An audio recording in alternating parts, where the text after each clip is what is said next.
Hello, and welcome back to the Aligned, Embodied, and Empowered podcast. I am your host, Haley, and it means so much to me that you are tuning in and allowing me to be in your time, in your space, in your ears.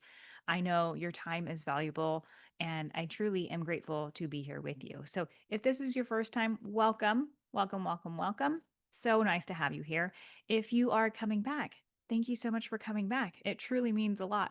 I It's Sunday. It's Sunday. Sundays are my favorite days. I don't know why. I've always loved a Sunday.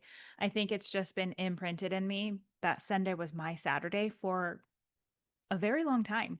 I'm also a hairstylist, so Sunday, Mondays were my days off, and I think Sunday was just my day to like reset. And here I am. I still love a Sunday. I went for a walk, took my dog for a walk this morning for about 40 minutes, came home, showered. I went to brunch. We shared eggs Benedict and huevos rancheros. It was delicious.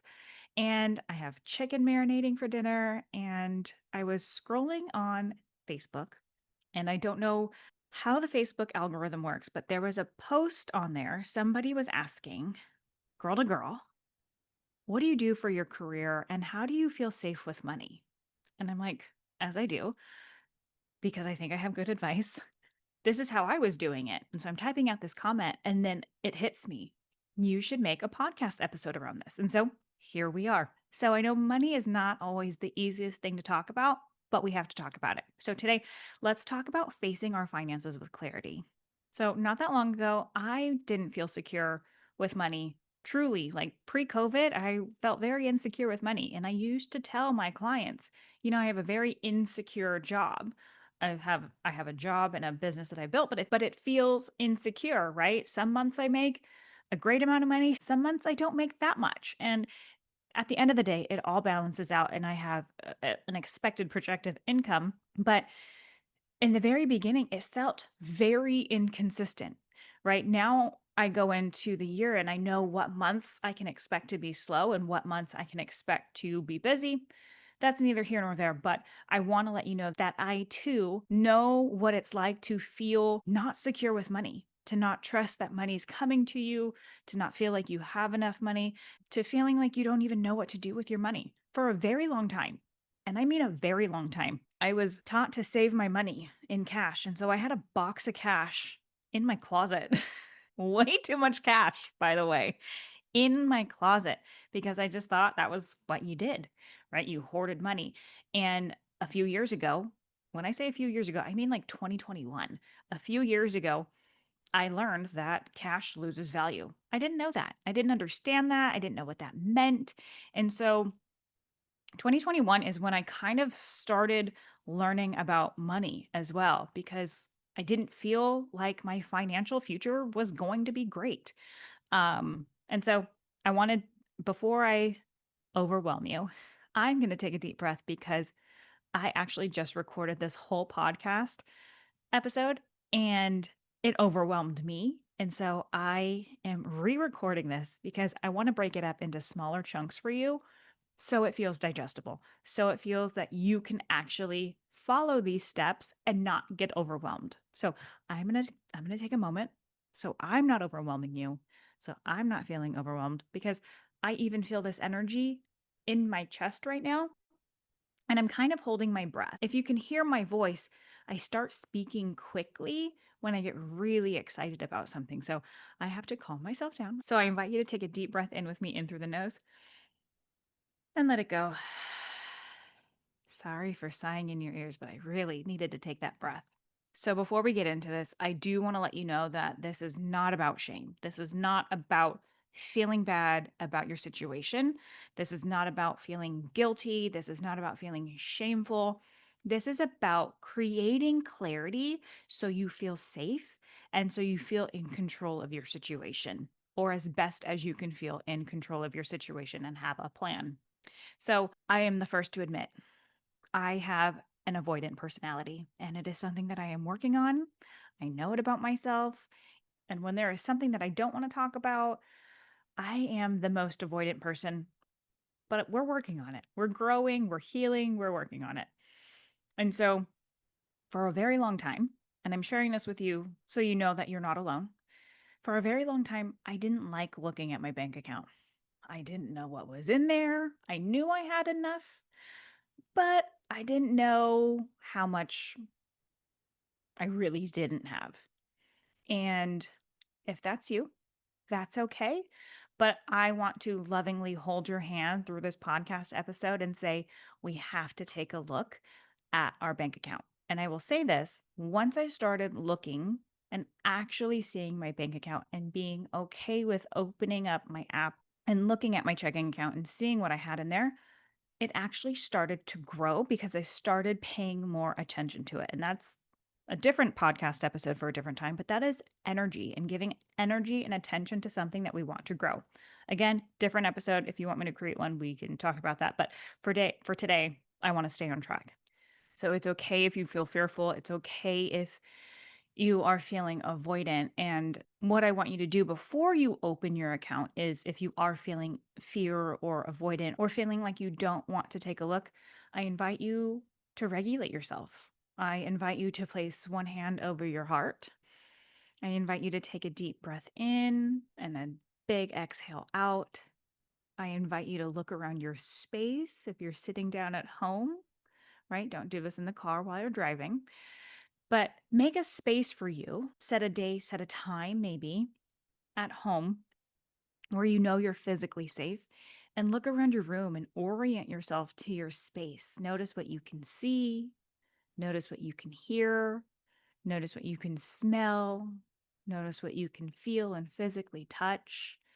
Maybe have a beverage that you can taste to bring you back into the present moment and ground yourself into this moment.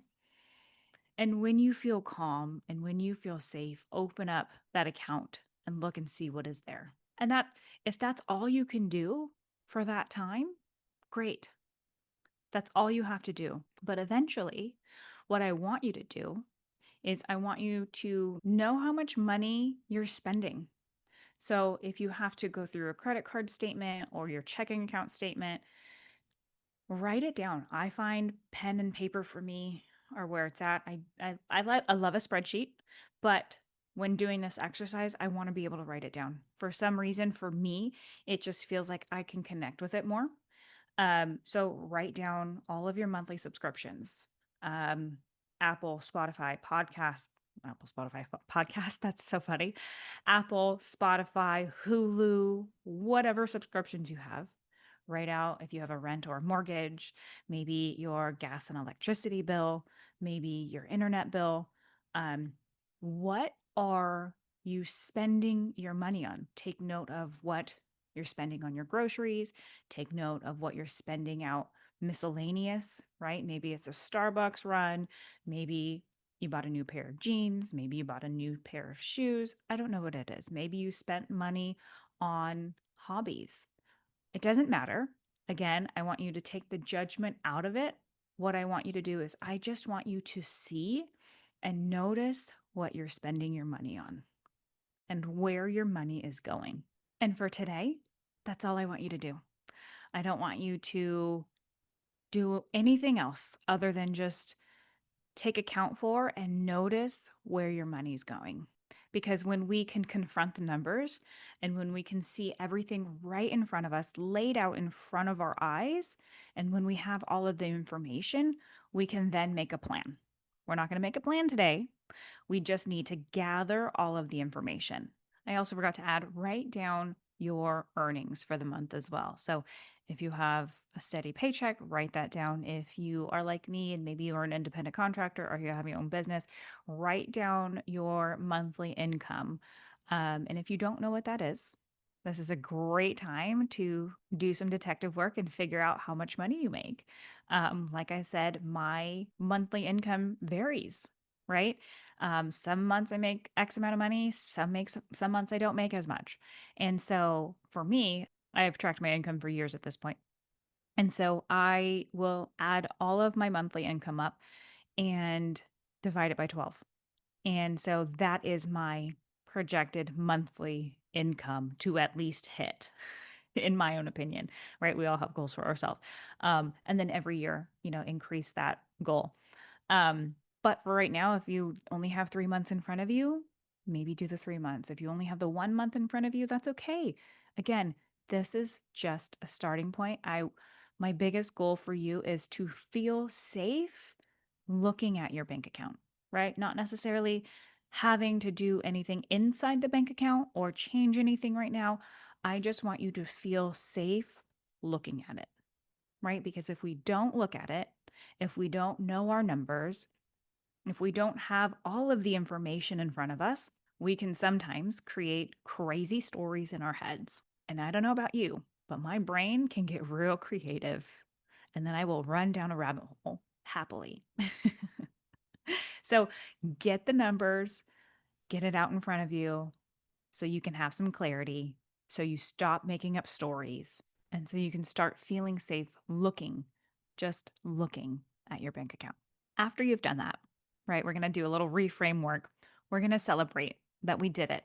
We're going to celebrate that we actually looked at our bank account, that we actually acknowledged our income, and we actually acknowledged all of our expenses because it's not necessarily always the easiest task to do. So celebrate yourself for doing it because that's going to tell your brain that wasn't so bad, that you survived it, that you can do it, and that you're learning how to take control over your finances and that you're learning how to create security around your money, how you're learning to feel safe around money, how you're learning how to manage money, right?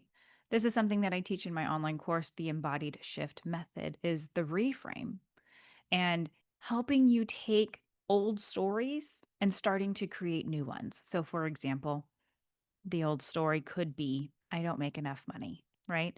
And the reframe that I just kind of walked you through is maybe it seems like I don't have enough money right now, but I am learning how to take control over my finances so that I can XYZ fill in the blank, feel safe and secure around money, so that I can grow my money, so I can learn again, fill in the blank XYZ, right? We're acknowledging where we're at while also acknowledging where we want to go and where we want to be and how we want to move and embody this life. So, with everything that I do, with everything that I teach, we have to first start with where we're at.